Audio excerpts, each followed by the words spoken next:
While you're reading this disclaimer, don't forget to subscribe, tap that like button, and remember to feed your pets healthy food, not just snacks, all right? Hey, what's going on, trading family? Today's video is going to be about the importance of using a system with good rules, with, proper rules. Because in this case, the first trade I took on this particular day, the 18th of November, I did not follow the rules.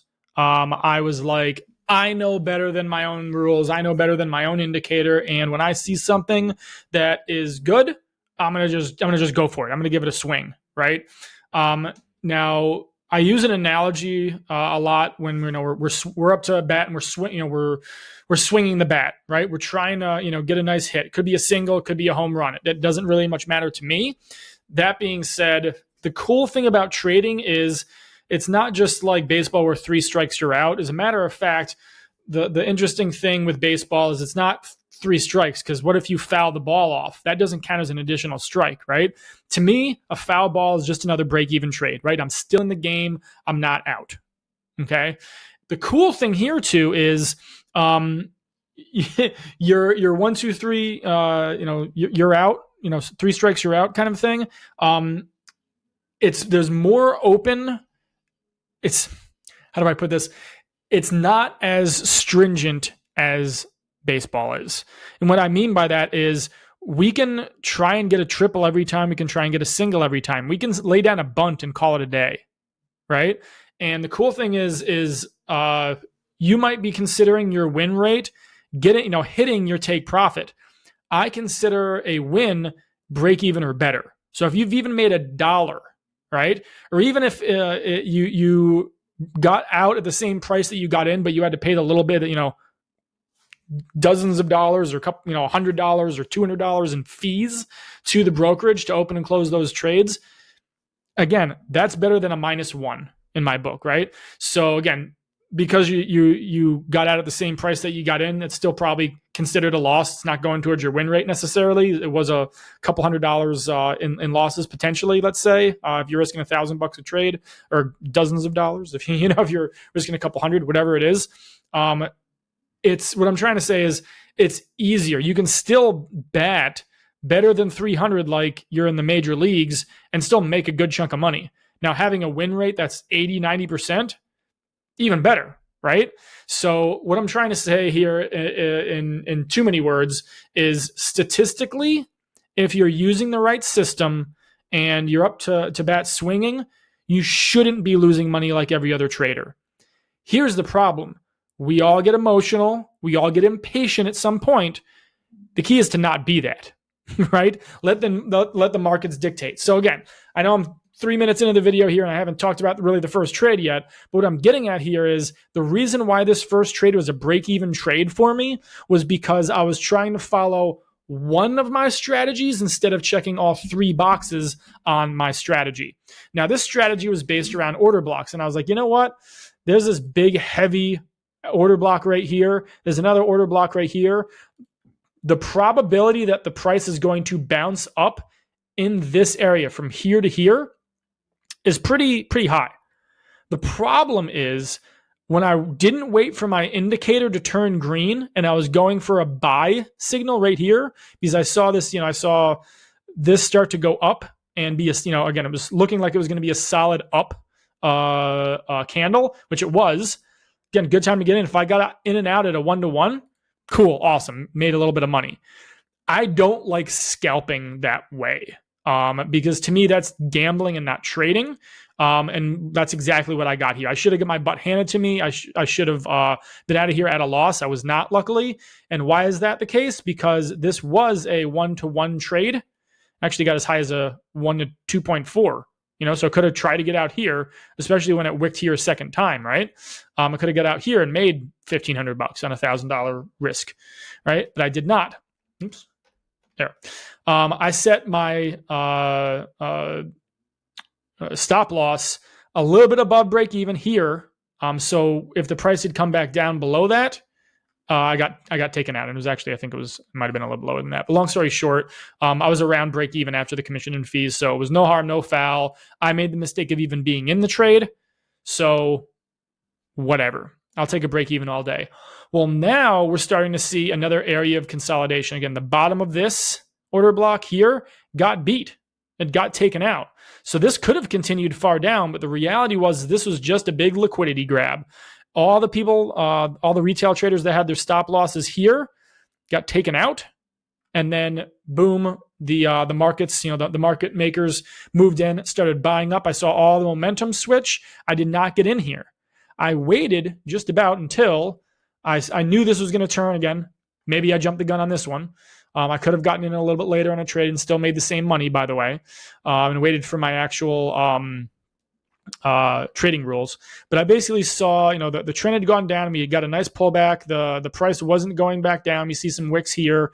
And then I said, you know what? Big green thick candle coming up. Let's see if this retests some of the prices in here. So I got in a little bit early.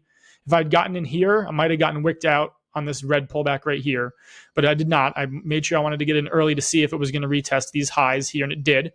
And it not only retested them, it beat it. Could I have held on to this trade a little longer and tried to, get out maybe on this candle right here when it retested these prices? Sure. But what my trading rules are, what the best and easiest way to trade is, without all these extra yellow and red boxes, without all this extra guesswork, is wait until I get a green King of Diamonds right here. I wait until the price is above my green line and a solid green candle up, right? So I'd gotten in a little early here, but let's just say I followed my trade rules and I got in on this solid candle up right here, right? So again, this was technically it was the same candle that this turned green. I guess that was right. I did okay, but here is where I would have gotten in otherwise. The green was solid at the top. It's retesting that price, get in. It luckily shot up, and it wouldn't have been the 3.19, but I usually set, again, my take profit at the +3.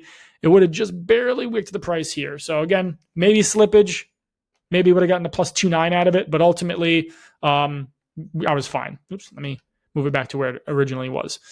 And yes, I would take a 2.9 all day, get in and out of the trade. Again, this trade was in from 11:18 to 11:28, so 10 minutes, a +3. So if I risked $100, it was $300. If I risked $1,000, it was $3K. That ain't a bad dollar per hour for it to be in the trade. Now, again, dollar per hour was really break even. I was really looking to trade back here. So again, sitting in front of my computer it was a little late this day. Let's call it 10 a.m. until 11:30. Hour and a half to make 3K. That also not bad, right? Not too shabby. Now, here's the thing. Let's talk this two other trades here. I did not take these trades, but these two other trades. This one, price came back down, was looking like it was it turned. Momentum turned into a sell. This is just all the people taking their profits on the way up, right? All their stop losses coming out. Where did a lot of buyers come in? Where we've got a nice big yellow order block right here. We've got other smaller order blocks right here. And another one that got formed right here, right? So now knowing that a lot of buyers were coming in here, I jumped the gun again and said, you know what? I'm gonna, I had a good day. I had a good week so far, whatever. I'm feeling pretty good. I'm gonna just get in this trade. That whole I'm just gonna get in this trade is a really good way to typically lose money. But for me, this 3.1 trade was textbook, get in, get out. I'm done trading for the day. This was me saying, give it a shot. This was more gambling. This was more trading. Oh, does that make sense? Go ahead and comment below if you commit to trading instead of gambling. Put in trading into the comments below if you're going to stick with trading. Now, the cool thing is after you have enough +3s and you're like, you know what, this is a good week. I'm willing to risk another +1 based upon the factor of I know that the institutions are buying here and I've got a nice solid green candle up. You know what? I'm going to give this a shot. So I got in. I could have set it to a +3 and been out. I could have set my take profit to be back down here in this range at a +3.35.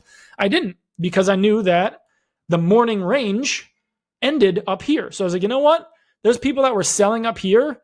They're going to probably retest some of these prices up here. So what I'm going to do is I'm going to draw in my big fat order block up here and say, you know what? There's a lot of people selling up here.